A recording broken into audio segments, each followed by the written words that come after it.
ফার্সিতে এটাকে বলা হয় নামাজ।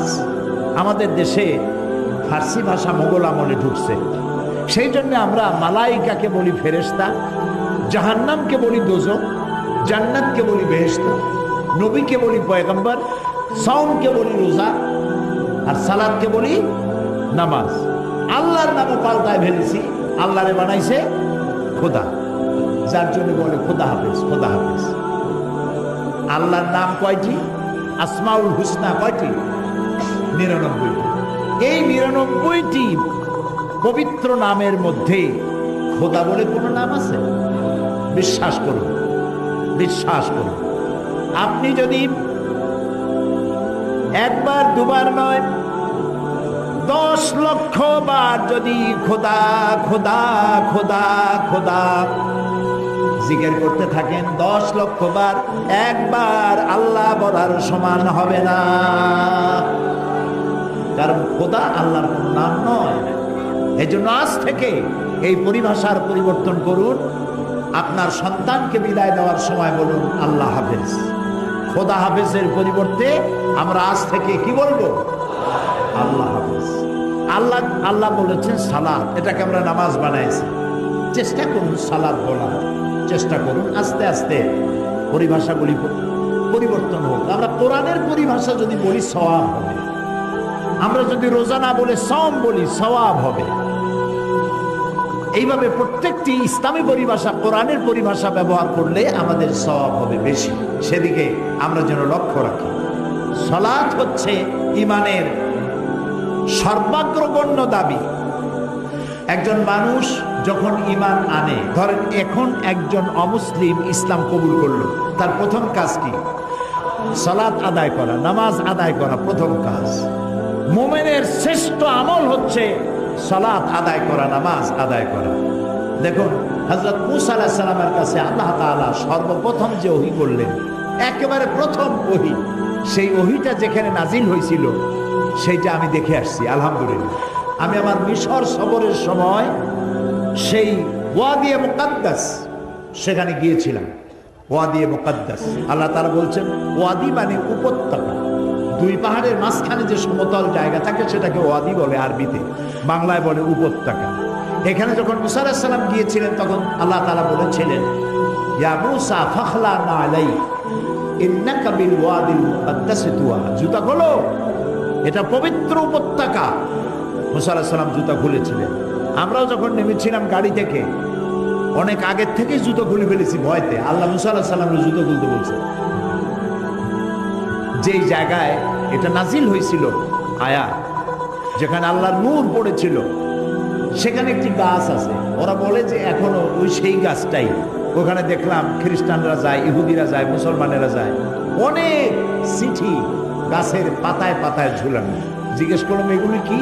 বললো যে লোকেরা আল্লাহর কাছে চিঠি লিখে দিয়ে গেছে। মূসা আলাইহিস সালামের কাছে সর্বপ্রথম যে ওহীটা নাজিল হলো সে ওহীটা কি ছিল? আল্লাহ রাব্বুল আলামিন হযরতে মূসা আলাইহিস সালামের কাছে প্রথম যে ওহীটি নাজিল করলেন তা ছিল ইন্নানি আনাল্লাহ লা ইলাহা ইল্লা আনা ফা'বুদনি ওয়া আকিমিস সালাতা লিযিকরি। ইন্নানি আনাল্লাহ, নিশ্চয়ই আমি আল্লাহ। সুবহানাল্লাহ। মূসা আলাইহিস সালাম আগুন দেখছিলেন এবং ওই যে মাদায়েন থেকে আসছেন, সাথে বউ আছে, বাচ্চা আছে, পথ হারায় ফেলেছেন, অন্ধকার দেখছেন দূরে আলো, তো মনে করেছেন ওটা আগুন। তিনি বলেছিলেন যে তোমরা অপেক্ষা করো, আমি ওখানে যাই, যাই দেখি ওখান থেকে আগুন আনতে পারে নাকি, অথবা এই আলো দিয়ে আমি কোনো পথও পেয়ে যেতে পারি অন্ধকারের মধ্যে। ফালাম্মা তাহা, যখন তিনি ও কাছে গেলেন, নুদিয়া ইয়া মূসা, ওখান থেকে আওয়াজ এলো ইন্নী আনা রাব্বুক ফাখলানা আলাইক। ও মূসা, এটা আগুন টাগুন কিছু না, আমি তোমার রব, জুতা খুলেই ময়দানে আসো, আমি তোমার আল্লাহ। সুবহানাল্লাহ। মূসা আলাইহিস সালামকে আল্লাহ তাআলা বললেন নিশ্চয়ই আমি আল্লাহ, আমি ছাড়া কোনো ইলাহা নাই, আমি ছাড়া কোনো আইনদাতা নাই, বিধানদাতা নাই। ফা'বুদনি, অতএব আমার ইবাদত করো। ওয়া আকিমিস সালাতা লিযিকরি, আর আমাকে স্মরণ করার উদ্দেশ্যে নামাজ কায়েম করো। এই নামাজ আদায় করা মুসলমানদের জন্য অবশ্য পালনীয় কর্তব্য। নামাজ হচ্ছে ঈমান থাকা এবং না থাকার প্রমাণ। আল্লাহ তাআলা বলছেন, ফালা সাদ্দাকা ওয়ালা সাল্লা ওয়ালাকিন কাযযাবা ওয়া তাওয়াল্লা। আল্লাহ তাআলা বলছেন, কিন্তু না সে সত্য মেনে নিল, আর না সে সত্যকে মেনে নিল, সে মিথ্যা ভেবে প্রত্যাবর্তন করে ফিরে গেল। অর্থাৎ নামাজ সে করলো না, নামাজ আদায় করলো না। তো নামাজ সে আদায় করলো না, সে কিন্তু তার ঈমানের সাথে বিদ্রোহ করেছে, তার ঈমানের আনুগত্য সে করে নাই। যে ব্যক্তি নামাজ আদায় করলো, সালাত আদায় করলো, সে ঈমানের সত্যতা প্রমাণ করলো। আর যে নামাজ আদায় করলো না, সে ঈমানের দাবিকে সত্যতায় রূপায়ণ করতে পারে না। জাহান্নামে যাওয়ার যতগুলি কারণ আছে, কিয়ামতের দুটি জিনিস আছে, একটা হলো জান্নাত, আর একটা বলেন ভাই, জাহান্নামে যাওয়ার যত কারণ, তার মধ্যে অন্যতম কারণ হচ্ছে নামাজ আদায় না করা। আল্লাহ তাআলা বলছেন, ইয়াতাসাআলুনা আনিল মুজরিমিন মা সালাকাকুম ফি সাকার। জাহান্নামীদেরকে প্রশ্ন করা হবে, কেন জাহান্নামে এসেছো, কি অপরাধ করেছো, কোন কারণে জাহান্নামে এলে? ক্বালু লাম নাকু মিনাল মুসাল্লিন ওয়া লাম নাকু নুতঈমুল মিসকিন। জাহান্নামে আসার যত কারণ, তার মধ্যে বড় কারণ দুইটা। বড় কারণ দুইটা, একটা হলো নামাজ না পড়া, আমরা নামাজ পড়ি নাই, আর মিসকিনদেরকে, ফকিরদেরকে খেতে দেই নাই। যারা মিসকিনদেরকে খেতে দেয় না, নামাজ আদায় করে না, জাহান্নামের যত কারণ আছে তার মধ্যে এটিও একটি কারণ। জীবনকে সফল করার জন্য নামাজ হচ্ছে সব থেকে বড় দায়িত্ব। আর ইসলামে ক্ষমতা গ্রহণ করার জন্য মূল উদ্দেশ্য হচ্ছে নামাজ কায়েম করা। ইসলামে ক্ষমতা গ্রহণ করার জন্য মূল উদ্দেশ্য কি? নামাজ কায়েম করা। সূরা হজ, আল্লাযীনা ইম্মাক্কান্নাহুম ফিল আরদ আকামুস সালাত ওয়া আতাউজ যাকাত ওয়া আমারু বিল মা'রুফ ওয়া নাহাউ আনিল মুনকার ওয়ালিল্লাহি আকিবাতুল উমুর। আল্লাহ রাব্বুল আলামিন বলেন, আমি যদি মুমিনদেরকে ক্ষমতা দেই, তাহলে তারা 4 দফা কাজ করবে। কয় দফা বলেন? 4 দফা কাজ করবে। 1 নম্বর কাজ, তারা ক্ষমতায় গিয়ে সর্বপ্রথম ক্ষমতা গ্রহণ করে নামাজ বাধ্যতামূলক করে দেবে। সুবহানাল্লাহ। সরকার যদি ইসলামী হয়, মুসলমানরা যদি ক্ষমতায় যায়, কে বলতেছেন বলেন? মুমিন বান্দারা যদি ক্ষমতায় যায়, তাহলে প্রথম কাজ হবে তাদের নামাজকে প্রতিষ্ঠা করবে। সুবহানাল্লাহ বলেন। দেখেন, আল্লাহ 4টে কথা বলেছেন এখানে। এই 4 দফার মধ্যে প্রথম দফা হলো নামাজ। নামাজটা 1 নম্বরে কেন? কারণ হলো নামাজ প্রতিষ্ঠা হলেই বহু সমস্যার সমাধান হয়ে যাবে। কিভাবে হবে? আমি 2-1টা প্রমাণ দেই। যেমন ধরুন, পুলিশের অফিস, এসপি, সিলেট শহরে নিশ্চয়ই একজন পুলিশ কমিশনার আছেন, বিভাগীয় কমিশনার, নিশ্চয়ই একজন পুলিশ সুপারিনটেন্ডেন্ট আছেন, এবং বাংলাদেশের সমস্ত পুলিশের হেড যিনি ইন্সপেক্টর জেনারেল অফ পুলিশ, তারও একটা অফিস আছে, আছে না? এখন আজান হয়ে গেল, আইজিপি বললেন সমস্ত অফিসারদেরকে নামাজের জন্য মসজিদে চলে যাও। ওসি তার থানার পুলিশদেরকে বলল জোহরে রক্ত হয়ে গেছে, সব মসজিদে যাও। এসপি তার অফিসের লোকদেরকে বলল সব মসজিদে চলে যাও, নামাজ পড়ে আবার আমরা আমাদের কাজ শুরু করব। এখন এসপি যদি তার অফিসের পুলিশদের, অফিসারদের ইমামত করেন, ওসি যদি তার থানার পুলিশদের ইমামত করেন, আইজিপি যদি তার অফিসের অফিসারদের নিয়ে নামাজের ইমামত করেন, এরকম আইজিপি, এরকম এসপি, এরকম ওসি পিটাইয়াও ঘুষ খাওয়ানো যাবে? যাবে? যাবে না। নামাজ তাকে সংশোধন করে ফেলবে। সুবহানাল্লাহ। যে মন্ত্রী, যিনি মন্ত্রী হয়েছেন, এমপি হয়েছেন, ওনাদেরই দায়িত্ব ইমামত করা। নবী করিম সাল্লাল্লাহু আলাইহি ওয়াসাল্লাম রাষ্ট্রপ্রধান ছিলেন, আর মসজিদের ইমাম ছিল কে? তিনি নিজেই। হযরত আবু বকর সিদ্দিক রাদিয়াল্লাহু তাআলা আনহু খলিফাতুল মুসলিমিন, আমিরুল মুমিনিন, যতদিন খেলাফতের দায়িত্বে ছিলেন ইমামত করেছেন কে? তিনি।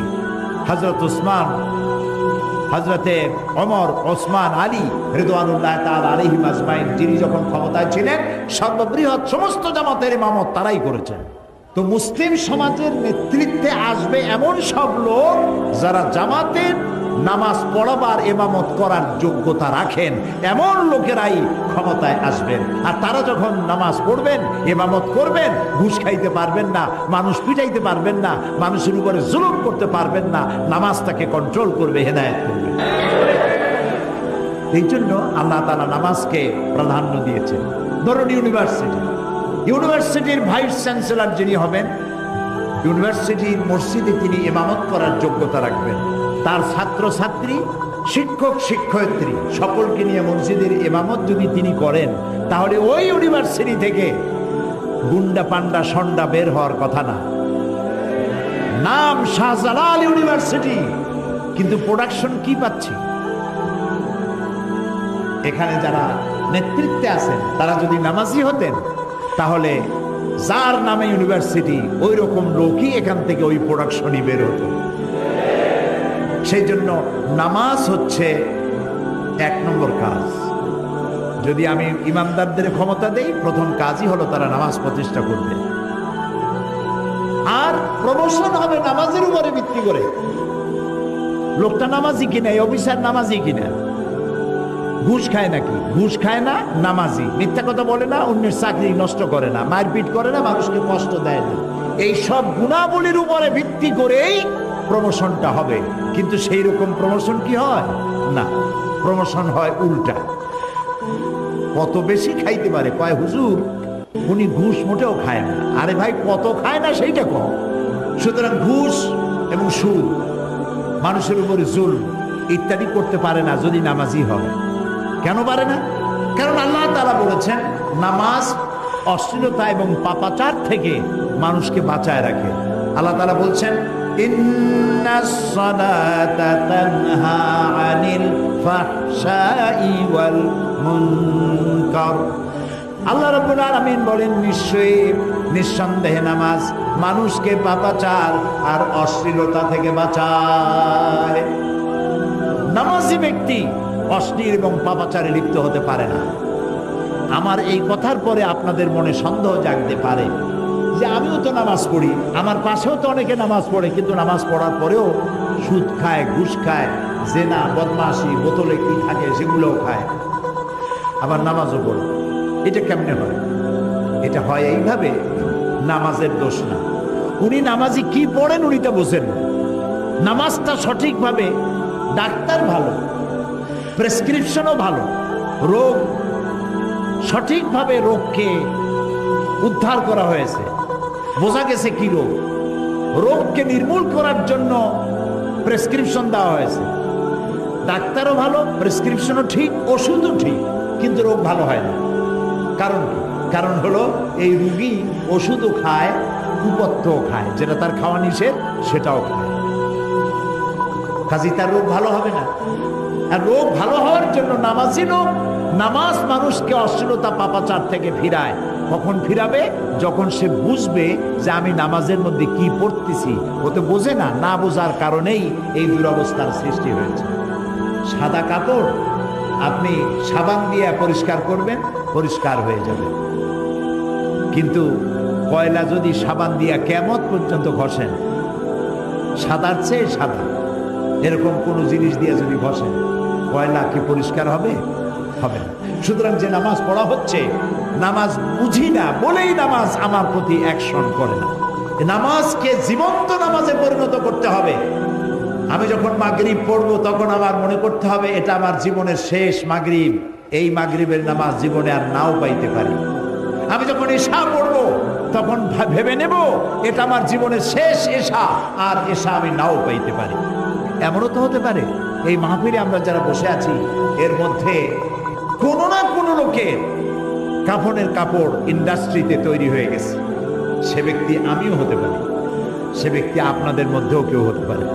সেই জন্য নামাজটা যদি আমি মনে করি যেটা আমার জীবনের শেষ নামাজ, তাহলে ওই নামাজ আপনাকে অশ্লীলতা এবং পাপাচার থেকে ফিরাতে পারবে। নামাজে আপনি কি বলছেন আপনাকে বুঝতে হবে। শুরুই করছেন আল্লাহু আকবার দিয়ে। আল্লাহু আকবার কি দিয়ে শুরু করছেন? আল্লাহু আকবার। আমার জীবনের সব জায়গায় আল্লাহু আকবার। দুনিয়া যখন প্রথম এলাম তখন আমি আমার কানে কি শুনেছি? এরকম আসতে বললেন, আর একটু বড় জোর করা যায় না? আর একটু, আরো একটু। এটাই প্রথম শুনেছি। আজানের প্রথম শব্দ কি? ইকামতের প্রথম শব্দ কি? নামাজের প্রথম শব্দ কি? জীবনের সর্বশেষ নামাজ নাম কি? তার প্রথম শব্দ কি? তাহলে আল্লাহু আকবার দিয়ে শুরু, আল্লাহু আকবার দিয়ে শেষ। এটা যদি আমি বুঝতাম আল্লাহ সর্বশ্রেষ্ঠ, তার থেকে বড় কেউ নাই, তাহলে আমার মাথা আল্লাহ ছাড়া কারো সামনে নত করতে পারতাম না। আমি এখানেই ভুল করেছি, আমি বুঝতে পারি নাই আল্লাহু আকবার কি জিনিস। সানার অর্থ কি তাও জানি না, সানা না সন্দেশ তাও বুঝি না। সুবহানা রাব্বিয়াল আলা, সুবহানা রাব্বিয়াল আযীম অর্থ কি জানি না। সামি আল্লাহু লিমান হামিদা, এটা কি নতুন শুনলেন না সারা জীবন শুনেছেন? অর্থ কি জানি না। তাশাহুদের অর্থ কি জানি না। দোয়া কুনুতের অর্থ কি জানি না। সূরা ফাতিহার অর্থ কি জানি না। কিছুই জানি না, খালি সেজদা দিয়ে চলে আসি। এ নামাজ আমাকে কেমনে অশ্লীলতার পাপাচার থেকে ফিরাবে? প্রিয় ভাই সব, শুধু যদি দোয়া কুনুতটা জানতাম অর্থ কি, তাও আমি সংশোধন হতে পারতাম। দোয়া কুনুতের মধ্যে কি বলছি একটা কথা শোনাই, একটা শব্দ। দোয়া কুনুতের মধ্যে আমরা বলি, দোয়া কুনুত কোন নামাজে পড়ে? ইসলামী ব্যাংকে একবার লোক নেওয়া হচ্ছিল, সব MA, AA, ইকোনমিক্সে, ইংলিশে, অ্যাকাউন্টেন্সিতে মাস্টার্স ডিগ্রি হল। ইন্টারভিউতে জিজ্ঞেস করা হচ্ছে দোয়া কুনুত জানো? জানি। দোয়া কুনুত পড়ে কোন নামাজে? জানা আছে। দেখছেন অবস্থা? তো দোয়া কুনুতটাও জানি। এই দোয়া কুনুতের মধ্যে আপনি আমি বলি অনাত্তরুকু মাইয়া ফুজুরুকা, আছে না একটা কথা? অনাত্তরুকু মাইয়া ফুজুরুকা অর্থ কি? অর্থ হচ্ছে আয় আল্লাহ, যে সমস্ত মানুষগুলি তোমার সাথে প্রকাশ্য গুনাহ করে, তোমার দ্বীনের সাথে বিরোধিতা করে, তোমার দ্বীনের সাথে শত্রুতা করে, যারা প্রকাশ্য নাফরমানি করে, অনাত্তরুকু তার সাথে আমার সমস্ত সম্পর্ককে আমি ছিন্ন করে ফেললাম। এই কথাটা বলতেছেন কিসের মধ্যে? নামাজের মধ্যে। আর নামাজের সালাম ফিরেই সেই সব লোকের সাথেই ভালোবাসা, ওঠা বসা, মহব্বত, যারা আল্লাহর সাথে প্রকাশ্য দুশ্মনী করছে, আলেমদের সাথে দুশ্মনী করছে, মাদ্রাসার সাথে দুশ্মনী করছে, ইসলামের সাথে দুশ্মনী করছে, আল্লাহ রসুল আর কোরআন হাদিসের সাথে যারা দুশ্মনী করছে। তাহলে এই নামাজ আমাকে কি করে অশ্লীলতা থেকে বাঁচাবে? যেহেতু আমি নামাজ বুঝি না। কিয়ামতের দিন বেনামাজিদের কঠিন অবস্থা হয়ে যাবে। আল্লাহ তাআলা বলছেন, ইয়াউমা ইউকশাফু আন সাকিন ওয়া ইউদআউনা ইলাস সুজুদি ফালা ইস্তাতিউন। কিয়ামতের দিন আল্লাহর সামনে যখন সবাই উপস্থিত হয়ে যাবে, লোকদেরকে সেজদা দেওয়ার জন্য আল্লাহ তাআলা নির্দেশ করবেন, সবাই আমার সামনে সেজদা দাও। যারা দুনিয়ায় যারা সেজদা দেয় নাই, আল্লাহর সামনে তারা সেজদা দিতে পারবে না। নাউযু বিল্লাহি মিন যালিক, বলেন নাউযু বিল্লাহি মিন যালিক। খাশিআতান আবসারুহুম তারহাকুহুম যিল্লাহ, তাদের দৃষ্টি নিচু হবে, লাঞ্ছনা এবং অপমান তাদেরকে চেপে বসবে। তার প্রমাণিত হবে এই লোকগুলিকে এই লোকগুলি আল্লাহকে সেজদা দেয় নাই। সুতরাং এখানে সেজদা দেওয়ার অভ্যাস করুন। মুসলমানদের মধ্যে দুইটা শ্রেণী আছে। মুসলমানদের মধ্যে কয়টা শ্রেণী? একটা হলো মুমিন, আর একটা হলো কত দেখি বুদ্ধি করে হ্যাঁ, ওই জায়গাতে একজন কইছে, যিনি আগে বলছেন নাম্বার সপ্তাহ, আপনারা আগে কইতে পারলেন না কেন? মুসলমানদের মধ্যে দুইটা ভাগ, একটা হলো মুমিন আর একটা হলো মুনাফিক। মুনাফিক চেনা যায় না, দাড়ি আছে, টুপি আছে, লম্বা জামা আছে, চেনার উপায় নেই। রাসূলুল্লাহ চেনেন নাই। হযরতে জিবরাইল আলাইহিস সালাম এসে বলেছেন এই একটা মুনাফিক, ওই আরেকটা মুনাফিক, ওই আরেকটা মুনাফিক, চিনাই দিয়ে গেছে। সাবধানে কথাবার্তা বলবেন, এরা কিন্তু ভেতরের কথা বাইরে বলে দেয়। এই মুনাফিকগুলি তারাও নামাজ পড়ে, এদের নামাজ হলো সিজনাল। ঈদের দিনে, জুমার দিনে শৌখিন নামাজ পড়ে, একটু জামা টামা গায়ে দিয়ে আতর টাতর স্প্রে করে সামনের কাতারে গিয়ে দাঁড়ায়, শরমও করে না। ঈদের দিনেও শেরওয়ানি লাগায়া তারপরে আতর মেখে টেকে দাঁড়ায় যায় সামনের কাতারে ইমামের পেছনে, এবং যত সাফাসাফি হোক ক্যামেরায় যাতে আসা যায়, তাতে সেজদা দিতে পারি না পারে, সামনের কাতারে দাঁড়ায়।